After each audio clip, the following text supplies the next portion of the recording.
Please open in your Old Testaments to Exodus chapter 1. Exodus chapter 1. As you're turning there, they say that there is no one smarter on the planet than a teenage boy. And just ask them, they will make sure to tell you that they know everything. When I was 18, I came up to Huntsville, Alabama for the first time, having lived in Orlando pretty much exclusively, and realized there are all kinds of differences. One of them was all the lights were off everywhere at 8 o'clock, and that there were stars in the sky. All of that was new and strange. Also, that the McDonald's had gravy on the sign that they were advertising. That struck me as gross, but a cultural phenomenon. And all these years later, I still learned something in the past couple weeks that really blew my mind a bit. I enjoy a good dessert. I enjoy eating ice cream, all kinds of things. One of Costco's best recipes is banana pudding. And I found out that it's actually a huge deal, that there's a difference between cold and hot banana pudding. And just to be clear, there is no option there. There is cold banana pudding as God intended it to be. And then there is some other substitute that is lesser. As we go through life, we live and we learn. And we learn that there are things that are wrong, like the warm banana pudding, and things that are good. God doesn't have that dilemma because God is omniscient. In keeping with our 2023 theme, attributes of God, we often are struck by the omniscience of God and we say, okay, well, he knows everything always. And we don't know what to do with that because we clearly are not omniscient. It's very difficult to wrap your mind first around the idea that there is a being who knows everything, past, present, and future, all at one time. That being, by the way, like us, doesn't have to stop and think about it, doesn't have to go to Google to check to make sure to remember that they had learned the information, have a reminder to make sure that they put into practice the information. God just knows. And not only is he everywhere, of course, he's omnipresent, not only does he have all power, but we are focusing uniquely on the idea that God is all-knowing. And so while I don't prefer the word omniscient, it was smaller and it fit better on the slide than all-knowing. So when we say omniscient, know that we mean all-knowing. In your notes, if you're taking and you want to write all-knowing, please feel free to do that. In Exodus chapter 1, it's interesting because the book of Genesis largely is about God's family that he's building to lead to Jesus. And of course, that starts with Abraham, Isaac, and Jacob, and then we really start to center around the narrative of Joseph. In Exodus 1, in verse 8, now there arose a new king over Egypt who did not know Joseph. And he said to his people, behold, the people of Israel are too many and too mighty for us. Come, let us deal shrewdly with them, lest they multiply. And if war breaks out, they join our enemies and fight against us and escape from the land. Therefore they set taskmasters over them to afflict them with heavy burdens. They built for Pharaoh store cities, Pithom and Ramses. But the more they were oppressed, the more they multiplied, and the more they spread abroad. The Egyptians were in dread of the people of Israel, so they ruthlessly made the people of Israel work as slaves and made their lives bitter with hard service in mortar and brick and in all kinds of work in the field. And all their work, they ruthlessly made them work as slaves. Verses 1 through 7 talk about Joseph. And the idea of verse 7 in particular, the people of Israel were fruitful and increased greatly. They multiplied and grew exceedingly strong so that the land was filled with them. They were not in the promised land that God had told Abraham would be for his descendants. But the family that was promised to Abraham is here. They have arrived and they are growing. And of course they become a threat to Egypt. And so Egypt says, we're going to stamp out the threat. The Israelites are growing, they're multiplying, we're going to put our thumb on them lest they turn on us, and we're going to stamp it out. And of course, what result did that have? Verse 12, but the more they were oppressed, the more they multiplied, and the more they spread abroad. So man thought that we have the solution. And of course, we could do the Bible passage thing where we look at man's foolishness, my foolishness, king's foolishness through the decades and centuries versus God's omniscience, but that's not our focus. Our idea is that God is aware of what's going on the entire time. When he speaks to Abraham in Genesis 12, he is already knowing, and he's certainly powerful enough to keep this promise centuries later, generation after generation after generation from even Joseph. God is just now, as we might view it, getting to fulfilling his plan. How is that possible? Well, God either has to be all-knowing or all-powerful and or both. Certainly he is both. But what do we do with his omniscience from Exodus chapter 1? Well, one of the points we need to realize is that God is aware of everything going on. Specifically, in verses 6 through 8, he knows who his people are. In verse 6, Joseph died and all his brothers and all that generation, they have passed. And then what do we see in verse 7? They were multiplying greatly. They were increasing greatly. In verse 8, even when there arose a new king over Egypt who did not know Joseph, God still knew where his people were. Now, this is interesting because when you look at Exodus 1 and you stop where we did, you say, okay, well, clearly there's going to be a showdown. God's going to win. Everyone lives happily ever after. God knows his people. Isn't that great? It is great. But the part that we're not saying, that we haven't quite read yet, is what did it actually feel like on a day-to-day basis to be the people of Israel who Egypt is putting their thumb down on? Remember, we said it kind of just in passing. Man, Egypt puts their thumb on God's people to try to stamp them out, and it didn't work. And as 21st century Americans, it's really nice and easy to say, man, Israel hung in there and God gave them victory. But imagine you're an Israelite who knows that God knows you. And in verse 11, this applies to you. They set taskmasters over us to afflict you and I with heavy burdens. We were building for Pharaoh store cities. Verse 13, we were ruthlessly made to work as slaves. Our lives purposely were made bitter with hard work in mortar and brick and in all kinds of work in the field. And all their work, they ruthlessly made them work as slaves. Y'all, I have been to our work days. This group would not last long like this. The text explicitly says, even if you are up for hard labor, even if this does seem like not a big deal to you, it says they made their lives bitter. And it's clear from verses 8 through 11, they did it on purpose. And they did it at the expense of the Israelites in a calculated fashion. And so then we're left with the question, does God know his people? Then does he just not care?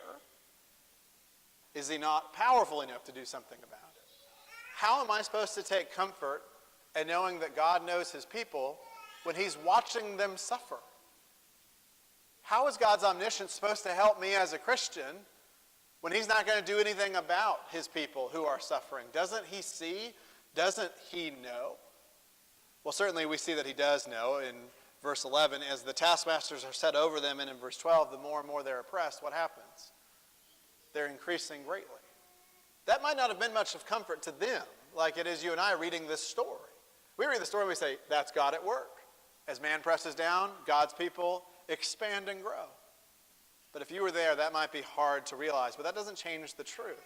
The reality is, God is not bound by our time. He's not bound by our lack of knowledge. He's not bound by our terrible planning. God knows the whole plan before it starts. He knows the execution of it. He knows the errors of everyone involved on, quote, his people's side and the enemy's side. And he knows certainly the ending. And as we think about this story, what happens? Of course, the Egyptians press down even more. They want to take the lives of firstborn sons in particular. And God is watching. Notice in Exodus 2, after we've been introduced to Moses, and even as he has fled for his life, at least in his opinion.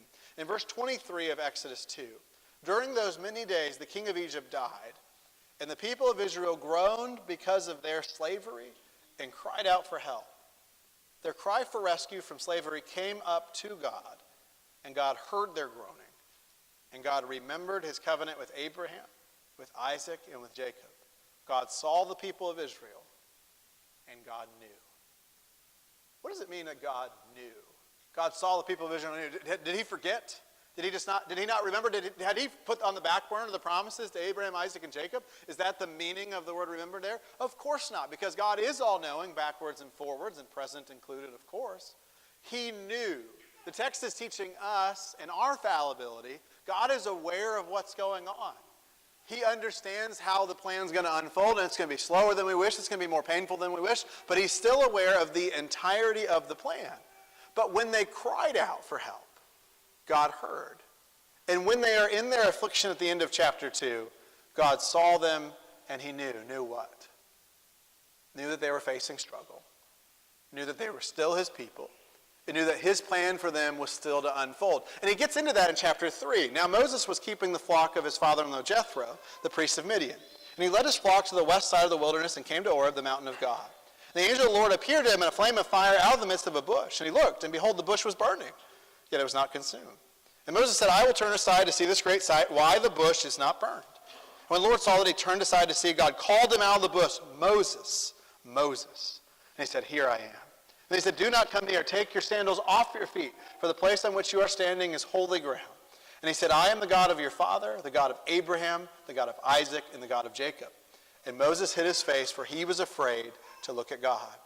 Then the Lord said, I have surely seen the affliction of my people who are in Egypt, and have heard their cry because of their taskmasters. I know their sufferings, and I have come down to deliver them out of the hand of the Egyptians, and to bring them up out of that land to a good and broad land, a land flowing with milk and honey, to the place of the Canaanites, the Hittites, the Amorites, the Perizzites, the Hivites, and the Jebusites.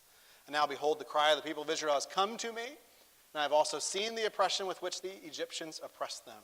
Come, I will send you to Pharaoh, that you may bring my people, the children of Israel, out of Egypt. Now, God could have answered Moses saying, Moses, I need you, serve me, we're all good, I'm omniscient. That's not what he did. He explained to Moses so that Moses could understand. He explains to us so that we can understand what it means to serve and bow down before an omniscient God. God is aware of promises that predate Moses' existence by generations.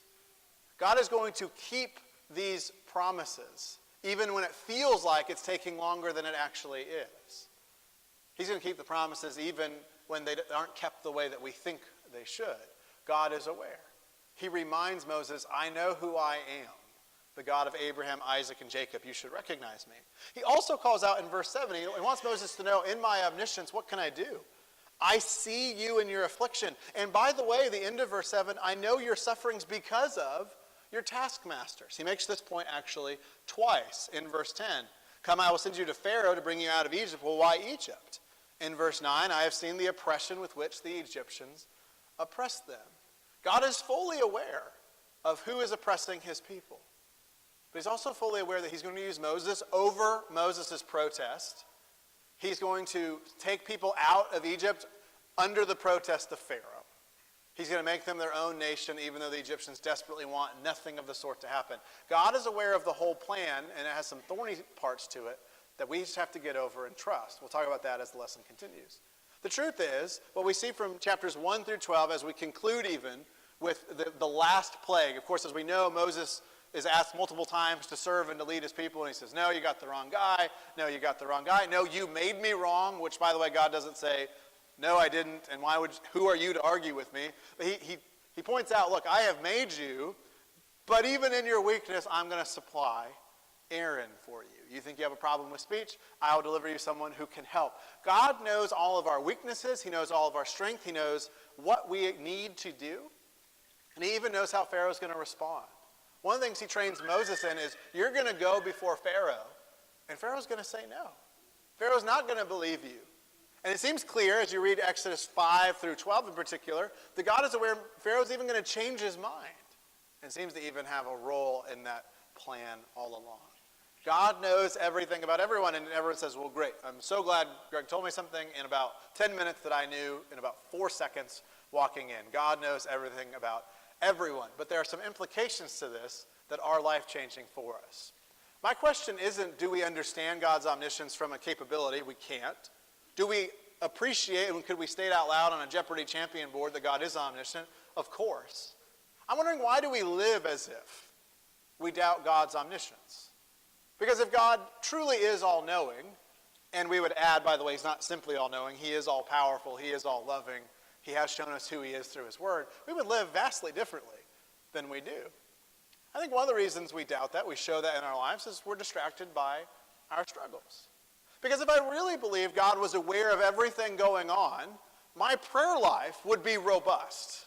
I mean, if you think about the hours we spend doing stuff, right? Thinking about that banana pudding recipe, thinking about the sports that haven't even started, they're months away, and I know everyone here is ready. You're getting the tickets ready. We're getting ready for the road trips that are going to happen because football is back, and that is king down here. Something else I learned culturally, which I appreciate.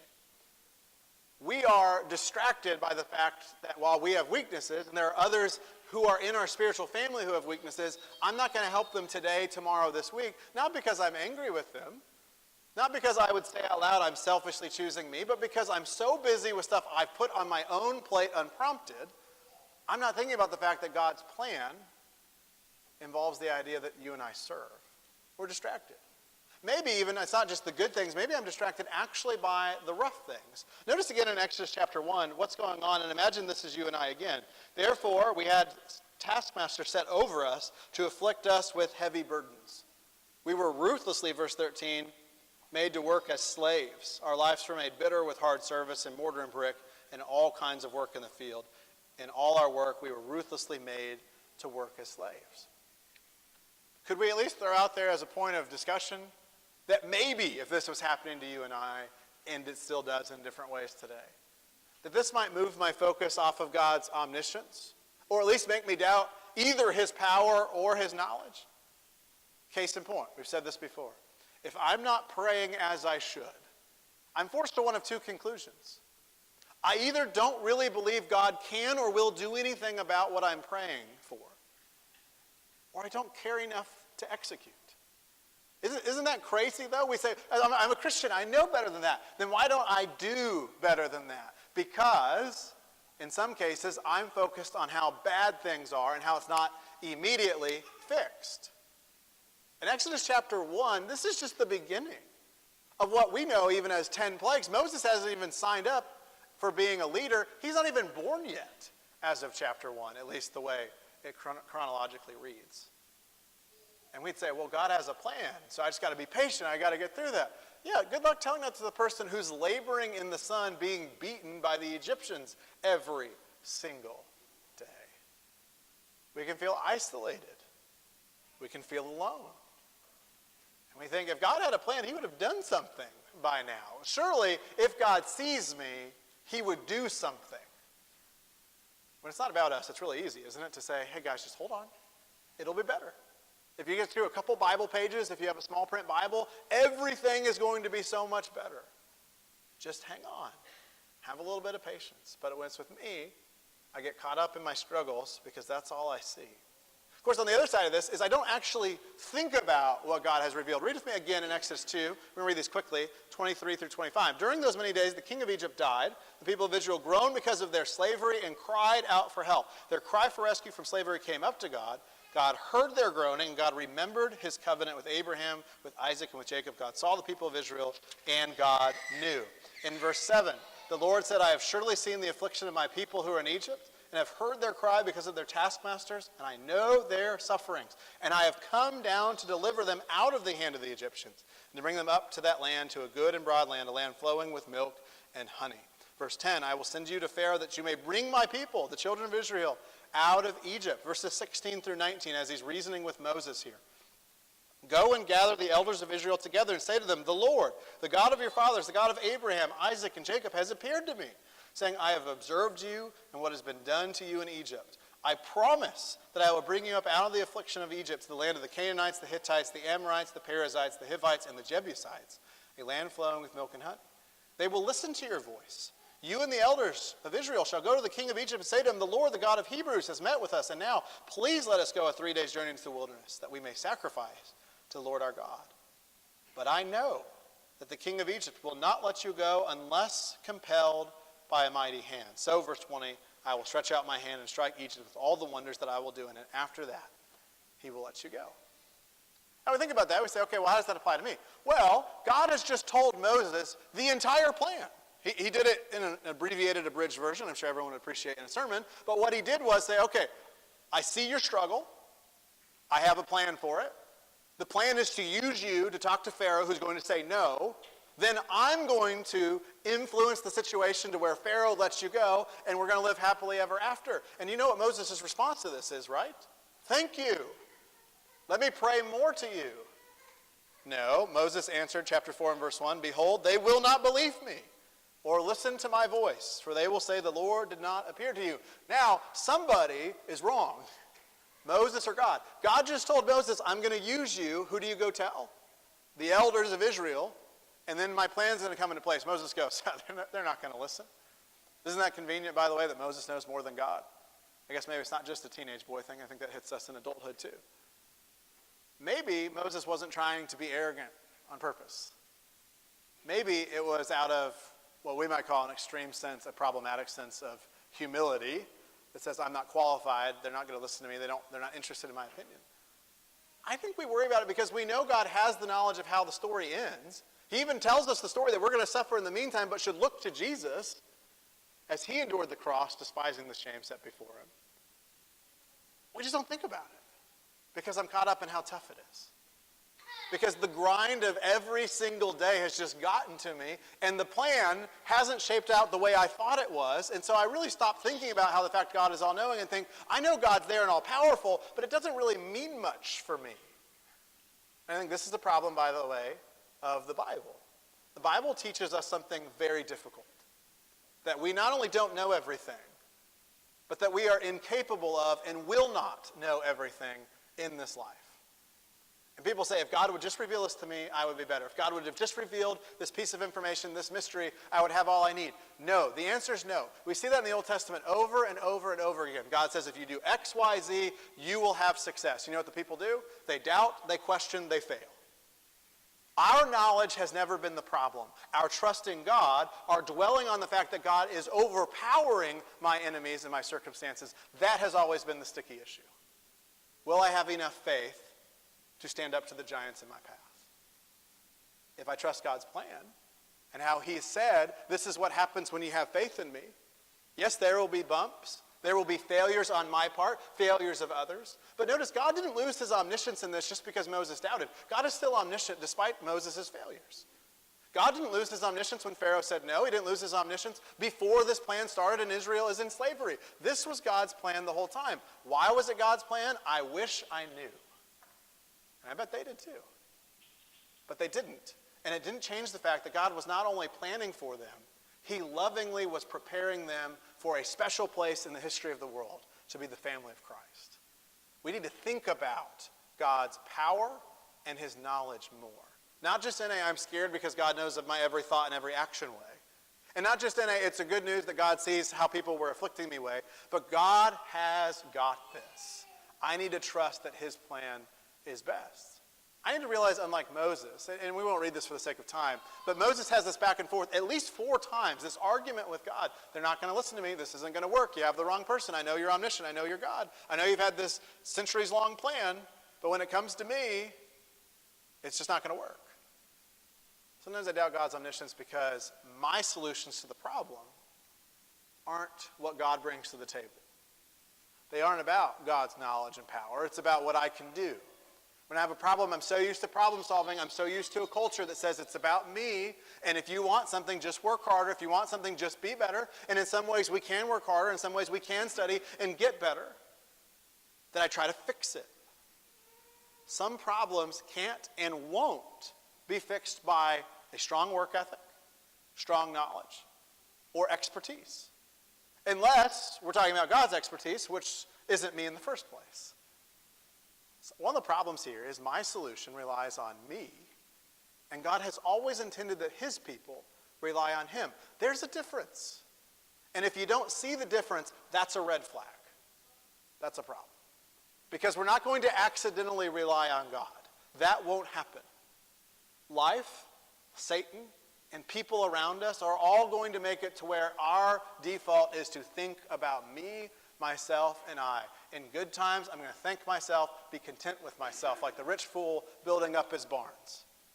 And in hard times, I'm going to think about how difficult my life is and how I'm the only one trying to do the right thing, like Elijah hiding in the cave. It happens to the best of us. It happens to the worst of us. My solutions need to rely on God's power and his omniscience. If I'm not doing it on purpose, I'm probably not doing it at all.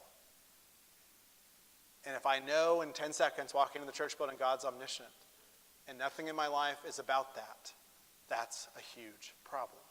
So how do I get better at this? How can I learn from an omniscient God and change this and allow this to impact my life in positive ways? One of them is to acknowledge something incredibly frustrating, difficult, and you might argue unhelpful. God's full knowledge, God's omniscience, and even his all-powerful nature do not rule out through any logical lens the fact that God's people will suffer. Now think about that with me before we look at Hebrews 4. Think about the story in Exodus 1, and even with Moses in chapter 3, and even the people being super annoying everywhere from Exodus 13 on, essentially in the Old Testament, up to through the New Testament into us today. When God is in control, the people are being oppressed. When he calls for Moses, Moses says no. And the people, by the way, while Moses is having this conversation, are what? Being oppressed. As he's working the miracles that we call the 10 plagues, The best assumption is the people are continuing to be oppressed. We know that because Pharaoh's starting to lash out at the people because of it. Did God in any way, shape, or form lose his power, his knowledge, or his love for the Israelites, the descendants of Joseph, because or in spite of the fact that they were being oppressed by the Egyptians? No. Of course not. No. This is where it's very difficult. Because an omniscient God would see me in my struggling, and surely, because I haven't forsaken prayer, I know prayer is powerful, and I know I do care enough to do it. I have prayed about this time and time again, and God's not fixing it. Unfortunately, that happens. Exodus is just one of many biblical stories that suggest people doing the right thing will suffer. They will suffer when they do the wrong thing. And they will suffer from other people doing the wrong thing to them innocently. And they will suffer when other people do the wrong thing to them on purpose. There is no promises from the God who knows everything that Christians won't suffer. In fact, the New Testament is full of examples that we will, and we should be rejoicing in that fact when we do it for the name of Jesus. One of the problems that has come about in our culture is we're so used to no suffering that any suffering is considered the end of the world, and actually God's kingdom always expands when Satan puts his thumb on it. We see that in Acts 2. We see that in Acts 3 and 4. We see that in Revelation. Time and again, God's people can grow and flourish in the midst of purposeful suffering and persecution. That's what happened in Exodus 1, isn't it? As Egypt put their thumb down, what happened to the people? They increased. They spread out. Everything the Egyptians feared backfired. Everything they did to limit the spread made it worse. Because that's what happens when you go against God's plan. It won't work. It will backfire. Don't judge God or your faith by your circumstances. Do we need to look in the mirror and make sure we're doing the right thing and I'm not responsible for my bad choices? Of course we do. Do we need to count the cost of following Jesus, as he says in Luke 14? Of course. But there are also a lot of times where God's people are doing the right thing and suffer. Look in Hebrews chapter 4. God is aware of this. This doesn't hit or chip away at God's omniscience or power in the slightest. In Hebrews chapter 4.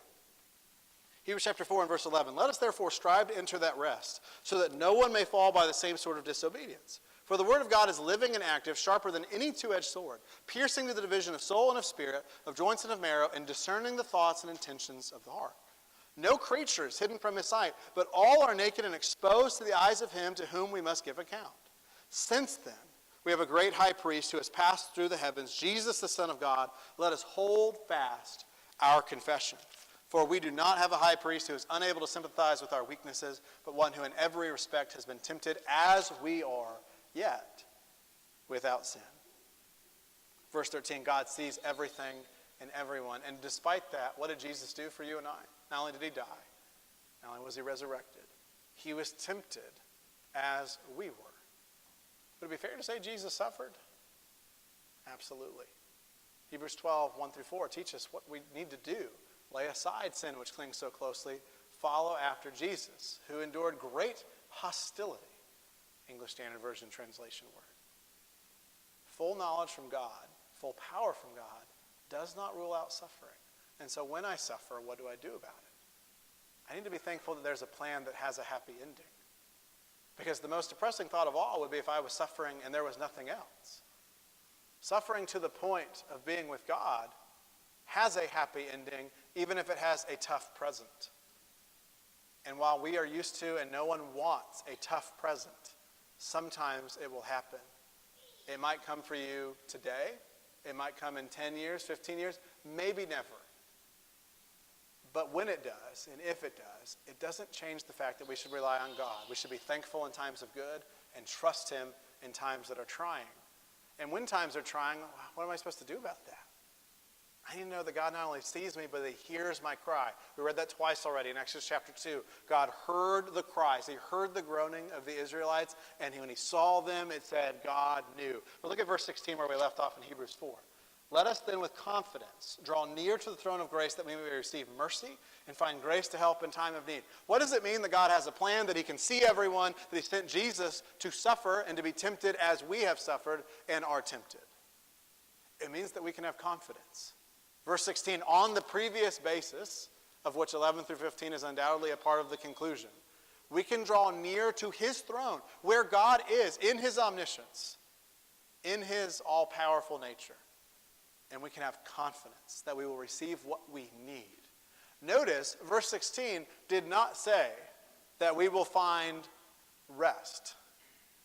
It says that we may receive mercy and find grace to help in time of need. Mercy and grace. You know when you need mercy and grace? Usually when you've done wrong. This is what God's talking about. A me problem. A sin problem for verse 15. It's a reminder to me that my focus needs to not just be on things going well, but on where is my soul? Am I willing to come before God and pray? I should. Do I trust that he is there for me and will give me what I need? I should. He's told me. Will I be like Moses when God lays out the entire plan? He says, come to me when you have a problem. I will give you grace and mercy when you have a problem. This is all you have to do. If you do this, you will receive that. And go, I'm not sure. I don't think anyone in here would say that, but I can tell you for myself, too often I have lived that rather than trusting God and praying the way he has shown me I not only could, but I should. I need to trust, ultimately, that when it comes down to it, God's plan is not only the only one that matters, it is substantially and forevermore better than my plan. Moses struggled with this deeply, and unfortunately, Moses is much more like you and I are than we are like God. The gap between Moses and I is about like this, depending on who we are, and the gap between us and God is beyond my length. The idea that God is greater than us needs to not just be a Jeopardy fact. The idea that God is all-knowing shouldn't just be something that we know the fancy word for we would use in no other context. God is omniscient. It needs to change the fact that when I struggle, I will go to him. When I am flourishing, I will thank him. I will constantly be reading his words, trying to learn from his plan. God has told us what we need. If I believe that, I will read it. If God will provide what I need, I will ask him for it. There is no other way about it. My plan does not, will not work. But God's plan always does. It worked with the Israelites. It worked with Jesus. And because of Jesus, it worked with Christians in the first century up until now. God is omniscient, and that is amazing. God is omniscient, and that could be frightening if I realize I'm against him. If I am his enemy, that's a problem. Because my sin separates me from my all-loving God, who is very aware of my sin. But he did something about it. As always, God's plan takes care of our problem. Maybe not on my time schedule, but it takes care of it the way I need. And our greatest need is to be restored in our relationship with God. If I believe that Jesus is the Christ, the Son of the living God, that I confess him as Lord, that I repent of my sins and my stubbornness, and I am baptized, I can have my sins washed away, I can share in the death, burial, and resurrection of Jesus, and I can be restored in my relationship with God at that moment. Isn't that an amazing part of God's omniscience and plan? And maybe you're a Christian here and you realize, like Moses, we look and we say, hey, I just don't feel it. I just don't see it. We look at our life and we say, I'm just not living like it. God has a provision for that too. If you pray, he will forgive you. If you will pray with your church family, he will forgive you. All of these are elements of God's plan. We're happy to help you with any of